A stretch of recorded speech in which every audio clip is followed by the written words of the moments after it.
In 1988, Peter Lindbergh turned down the opportunity to work with Vogue magazine, an extremely prestigious, request.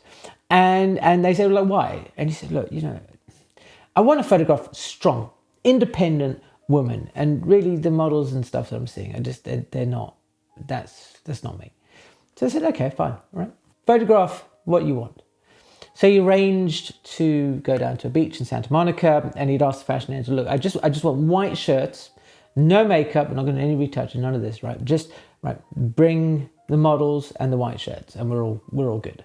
So he photographs these ladies on the beach, and he goes back to Vogue, gives them the pictures, and they're like, "What is this? Right? We can't use these." Right? This is not what we're about. There's no retouching here. It doesn't look glamorous. It doesn't look stylish. So they were filed away in a drawer, never to be seen again. Then about 6 months later, there's a new editor at Vogue digging through the files, then finds this image and goes, "Oh, we should run this. These are kind of interesting."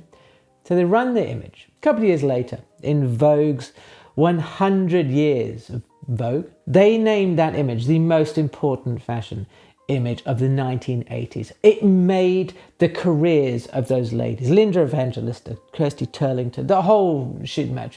It kick-started a very different look and a feel in fashion photography. How's it? Growing up, I was exposed to these images on an almost weekly basis. When you went to the shopping, to the supermarket, and on the side of the tills as you waited, there were all these magazines, and they would be faces, standing out. And because I had a burgeoning interest in photography at the time, I would open up the magazines and I would have a look, and these kind of cool. And one of the things that strikes me when I look at Peter Lindbergh's photography, both from then and then up until fairly recently when he passed away, is how timeless it feels. A lot of fashion photography is by its nature transient. It comes and it goes, and it is a product of its time and the trends. Look at Patrick Demarchelier. His work, when you look at it, those very made up, very static, almost looking ladies, they come straight out of Wall Street, like a 1980s film, that they are like poster children for that period of excess. And then you look at somebody like David LaChapelle. His work is of that franticness of the 2000s and the beginning of digital and this crazy world and all that sort of thing.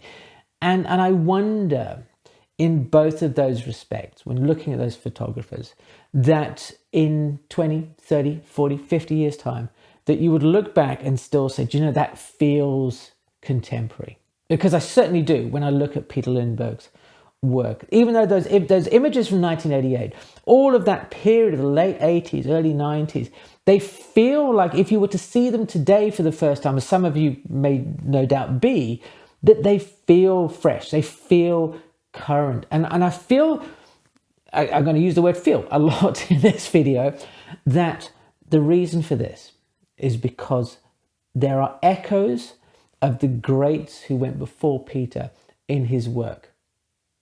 He has taken what has worked previously and incorporated it into his work in his own unique way.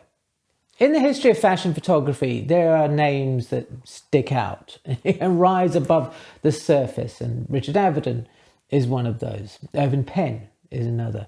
People like Bailey, Duffy, all of them contributed to the world and to the fashion world, and certainly Peter Lindbergh's name is up there with them. And when you go back through and you look at the work, that they are revisiting similar themes again and again, that it's not so much about the crazy clothes or the bizarre setups, much like Tim Walker, for example. I love his work, but it's based around weirdness and bizarreness. Whereas I look at the photography of Peter Lindbergh, and it feels like it's just around the person, the people, the vibe, the feeling that these models are giving to us, the viewer, that these are real people. These are real, albeit extremely beautiful people, going about their daily lives. Sometimes, of course, there are what feel like contrived setups that, that echo other, periods in time. But that's the nature of fashion. But it's this ability to tap into the things that always work and make it your own that I think is Peter Lindbergh's greatest strength. Finding inspiration for photography can come from a variety of unusual places. There are some images here of Peter Lindbergh's that don't feel like they're fashion derived, and that's because they're not. There's a photographer called Hein who did a lot of work in, I think, the early 1900s of deprivation and poor people. There was a very famous photograph of a young girl working on a loom in a cotton mill. And he also did an equally famous photograph of a worker in some sort of steel plant or whatever. And he's stretching with this big, giant spanner in front of this massive piece of machinery that he's broken down into this shape and the texture of the muscles on this man. And as you flick through Peter Lindbergh's work, and I'm using today the example of, and I'm just going to bring it up here because it's big, right? Peter Lindbergh, a different vision on fashion photography by Taschen, which is still in print and it is affordable for once. All right, I'm assuming it's still in print because I did look it up the other day. And in there are these pictures that echo this feeling of Louis Hein, of that thing, that these women are working the machinery. There's a great juxtaposition between obviously the feminine and there's this very masculine kind of world of heavy machinery, which I love. But but more so, I love the idea that, from my own perspective, he's picking out things that go from somewhere completely different, that he is using Avedon and Penn and all that sort of people, but also going beyond. And in your own photography, if you are there thinking about, wanting to be a specific type of photographer, then you need to go beyond the box to make your vision fresh, to find things that you cannot steal, because stealing implies that somebody loses out here, but incorporating those ideas into your work. As I've been flicking through here again, there's a photograph here of these models. I'm going to hold up and hopefully I can find another copy. There we go, right? That it reminds me of Degas, and his dancers. All these things. When you have more things to draw on and pick and choose, then you have more ability to create a photograph that is uniquely you. And when I look at Peter Lindbergh's photographs, there isn't that definitive feel and look. Mostly they're in black and white. And I think if you were a devotee of Peter Lindbergh's, you would recognize and be drawn towards that vibe of his photographs. That's probably the best way of explaining it, is that there is a vibe about his images. But there's nothing you can put your finger on and say, if I wanted to photograph a Peter Lindbergh image, what would I do beyond the beyond the black and white? And that raises an interesting point. How do you take things from him? What would you take from Peter Lindbergh if you enjoyed his work, and what would you use as inspiration? And for once, there isn't like a definitive process that you could say, well, if you want to look up, you do X, Y, and Z things. More so, if you want to be like Peter Lindbergh, if you want to create images with this feeling and his unique vibe, again, then I feel you just got to take all the experiences that you have of not going down the line, not doing what's expected. If Vogue had phoned up me, for example, and said, we want you to photograph for Vogue, I would have gone, okay, cool, right, lovely. Okay, well, I'm prepared to kind of change my feel because, yeah, you're Vogue, right? But Peter stuck to his guns and he said, look, no, I'm going to do my own thing. I'm going to photograph in this way. This is how I want to see people. And that's where we're getting there. If you want to photograph like Peter Lindbergh, then photograph what you think these people should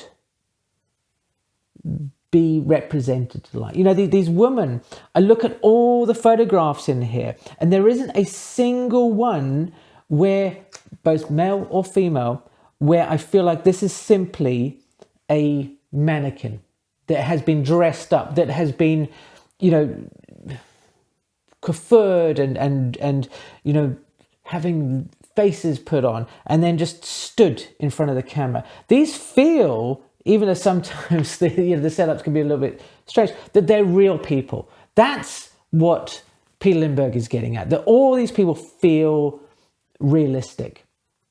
Sure, they are pretty, but they feel like these are snapshots from a life. Whereas, you know, David LaChapelle's, he said, I want that world to exist maybe somewhere in somebody's decadent imagination.